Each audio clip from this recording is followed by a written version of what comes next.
Good morning, everybody, and welcome to the first speech of the day. I hope you all recovered from your festivities from last night.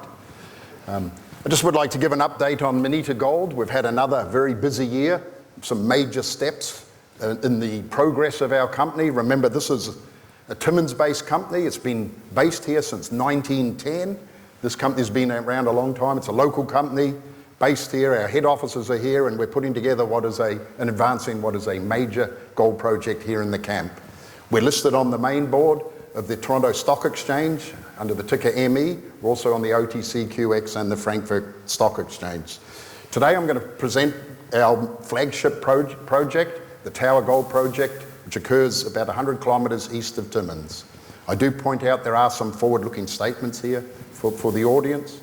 As we all know, this is a great location, Tier 1 location, safe jurisdiction, excellent skilled workforce. This is the place to be, excellent infrastructure, mining friendly and very safe. Our global resource that was delivered last year, September last year, 4.5 million ounces indicated, 8.3 million ounces inferred, and that consists of both underground and open pit resources. We completed a PEA in September last year, robust economics, both size and location, and we do have a pipeline of projects. We do have other exploration targets with the potential to add additional higher grade material at or near surface. The PEA itself had an NPV after tax of just under 1.1 billion Canadian, an IRR of 32%. This is at US dollar $1,600 gold, payback 2.6 years. It is a staged development scenario. We start with the open pit, we then move into the underground, develop that out of cash flow. The first 11 years shows a very robust 261,000 ounces a year production, cash cost $811 US an ounce, and an all-in sustaining cost of 1,004. We're well on the way with our infill drilling, so we've already moved into pre-feasibility studies. Last year alone, we completed 76,000 metres of drilling. Those results are all out. This year, we've already completed 15,000 metres of infill drilling. This is resource upgrade drilling, and those results are due to be released. We have another 60,000 to go, and we're drilling that now. We are looking at optimising the project. We're looking at the timing of the decline, the timing of the underground, of course optimising the throughput as part of the PFS, and we're looking to have that PFS, those first 11 years only in that study, and having that out midway through next year. And we do actually also have a number of nickel and copper assets. These were last worked in the 1970s. There's historical resources there. We're looking to monetize those, so do stay tuned. I should point out those are all in the Timmins camp as well. Timmins, as you know, most prolific gold mining camp in Canada. We own 100% of all our resources.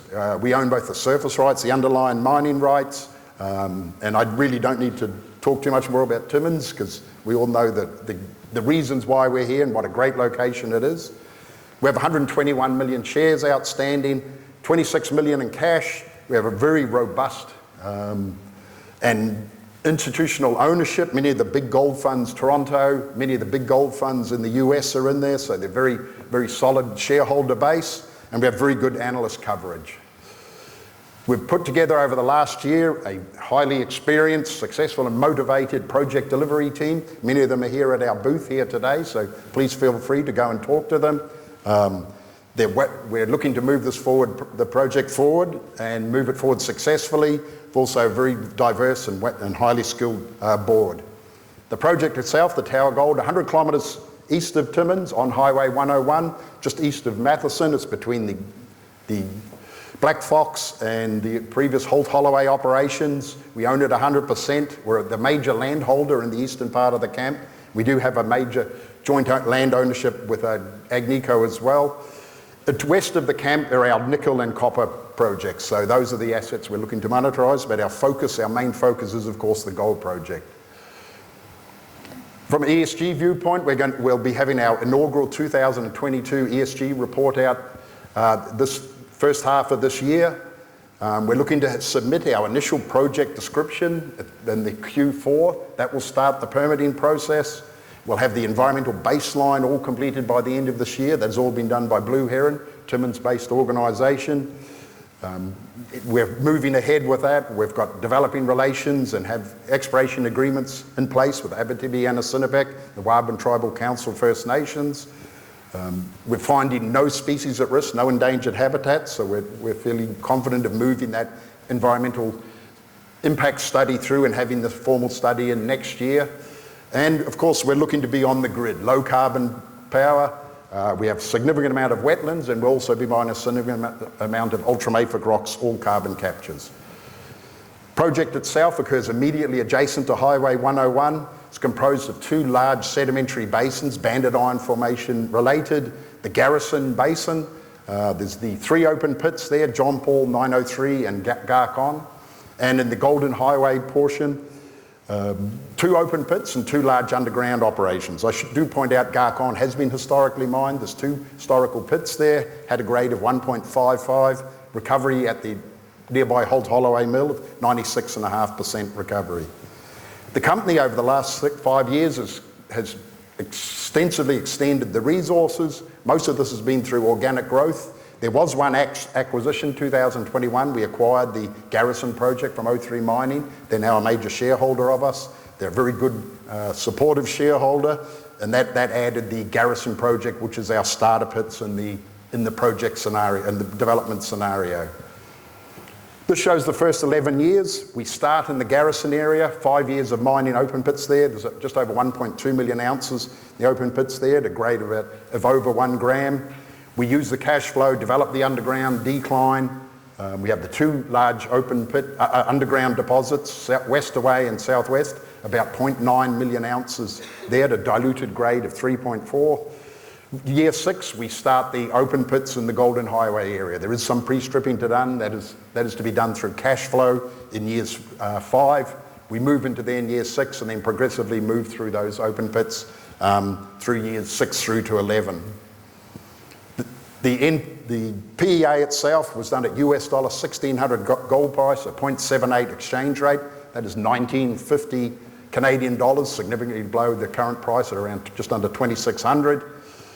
NPV after tax, just under 1.1 billion, 32% IRR, 2.6 year payback, life for mine, free cash flow after tax of 1.9 billion. This is Canadian dollars, and a profitability index of a robust 2.1. Some of the costs. Average operating costs for the open pits, $32 a tonne, underground 88. We're using long hole open stoping, the average width of the stopes, 9 metres. These are big wide zones. We pull a lot of tonnes and thus produce a lot of ounces with each round of blast and mucking. Ramp access, we have no requirement for camp or major access roads, no large infrastructure requirements. We capitalise most of our pre-stripping. We do it through cash flow. We do not buy equipment up front. It is leased to buy. We keep our initial capital down low, and a lot of the higher costs underground, the development of the larger tailings facility, the underground, as well as the equipment is done through, and pre-stripping is done out of cash flow and is thus in sustaining. Sustaining itself, 890 million, initial capital 520, and as mentioned, 811 US dollar gold price for a cash cost, all in sustaining 1,004. Good cash flow over those first 11 years. We pay back quickly, robust. We move in, as mentioned, year 6, higher grade in the Windjammer area of Golden Highway. There's a significant gold production there. The year before, years 4 and 5, of course, we're pre-stripping and allowing access to the larger deposits.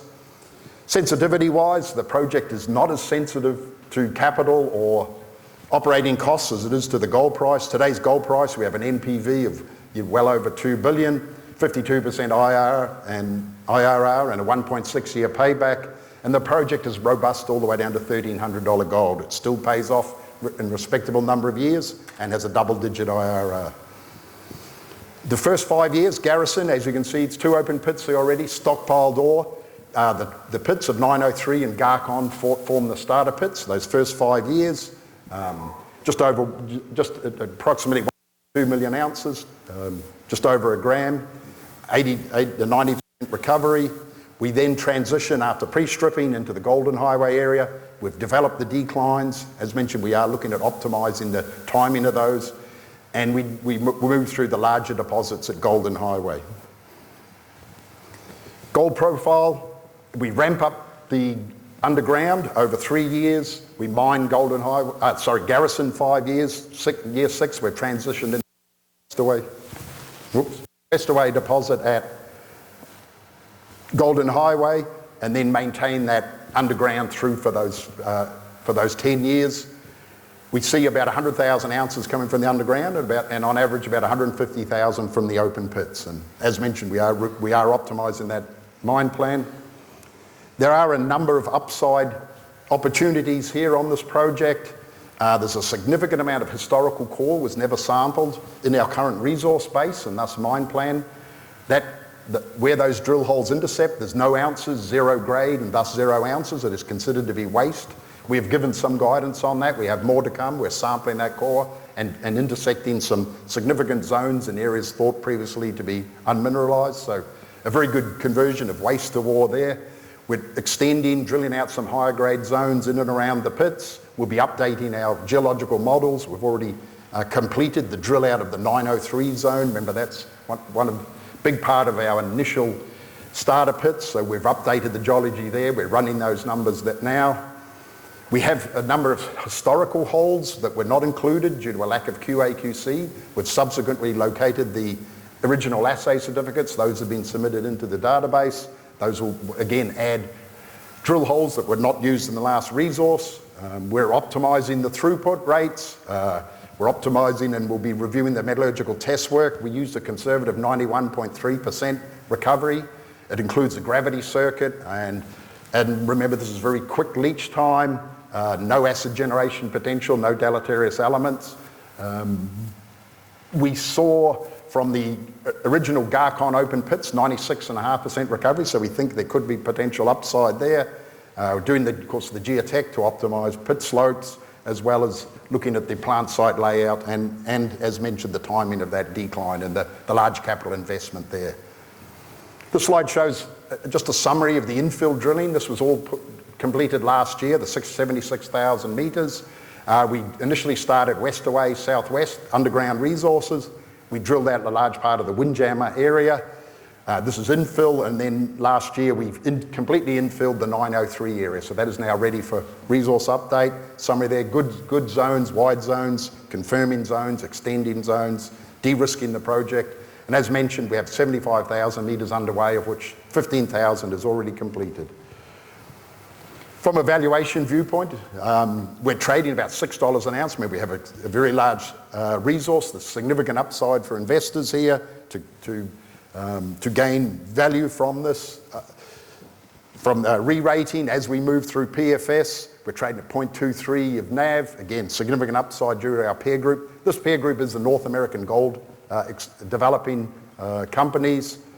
And we see we're the largest resource in that group, significantly larger than the others. Sabina was similar in our size. They've been acquired by B2. So the number of developing gold projects is getting smaller and smaller as the majors look to replace both resources and reserves. And a quick look here just at our initial capital versus gold profile. We sit very much in amongst our peer group, so there's nothing there. And we know the operating costs. We track those and benchmark that against the other operations in the camp here. So for this year, complete the infill drilling. This is of the open pit areas. Complete the environmental baseline. We've completed a gap analysis on the PEA. We've now moved into PFS studies, and we'll get that 2022 ESG report out. As part of that, we'll optimise the project, update the resources at the end of the year, have the PFS studies underway, ready for completion next year. We're looking to get the initial project description in, which will start the permitting process. As mentioned, looking to monetize our nickel and copper assets, and there'll be some news on that coming out in the near future. So next year, a resource update, complete a pre-feasibility, move into feasibility, move into community consultation, as will be informal permitting, have the detailed project description submitted in second half of next year upon completion of the PFS, and we'll continue to expand our project delivery team as required. Beyond that, beyond 2024, we'll be well into permitting. We're looking to complete the feasibility study towards the end of 2024, move into detailed engineering, community consultation, and of course the financing.